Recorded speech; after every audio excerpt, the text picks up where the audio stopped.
An artist listens to God and does what God says. That's what an artist is.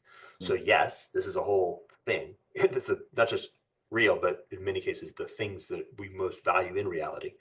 And wildly enough, that's where we are. To put like prognostication and maybe prophecy, the revelation will continue. Right? We're about to have this bursting forth of a wide variety of revelations about the nature of the reality that we thought we had been living in, where more and more people will discover that all institutions are obsolete and corrupt to the point of completely not being worth continuing.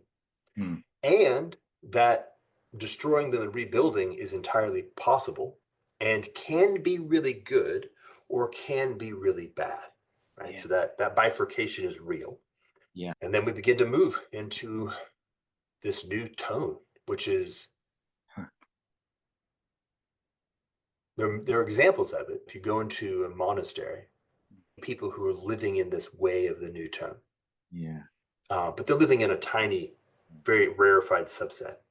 But imagine that monastic sensibility expanding outward and encompassing the whole of life. Think of, have you done a tea ceremony, like a proper tea ceremony? So that's me making my cup of Lipton with my kettle over here and a tea ceremony over here. In some sense, the same thing. And in a very much more important sense, completely different. Now imagine taking that same monastic sensibility, the sacred sensibility, and just allowing it to cover and encompass the totality of activity. And that's where we're headed if we take this path. And it's what is meant by the concept of the kingdom. Really interesting and fucking strange, right? So this is one of the things I notice with in my own version of going into kind of the Christian mystics and the deep notion of this. What's so interesting about this is there's always, I have to break through this weird kind of familiarity. Because on one level, like Christian stuff is like the most familiar and the most common thing. And there's almost like part of getting to the depth of it is in some senses breaking.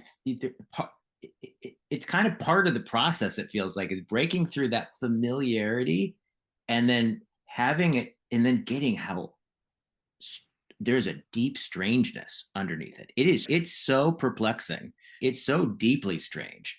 So it's got this strange, I guess, as a modern, postmodern, metamodern person, right? Like going back there, I have to go through this whole thing that makes it, when it lands, it goes goosh, right? This, which is not what I was expecting in reading Christianity.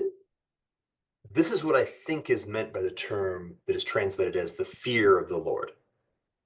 Or to say the awesomeness, right? Awesome, awful, like the actual horror, the reality, the real recognition that God is actually infinite. And to have to try to enter into grasping that in anything other than the most puerile way will shatter you, obviously. I mean, if you just think about it for 1 second, obviously.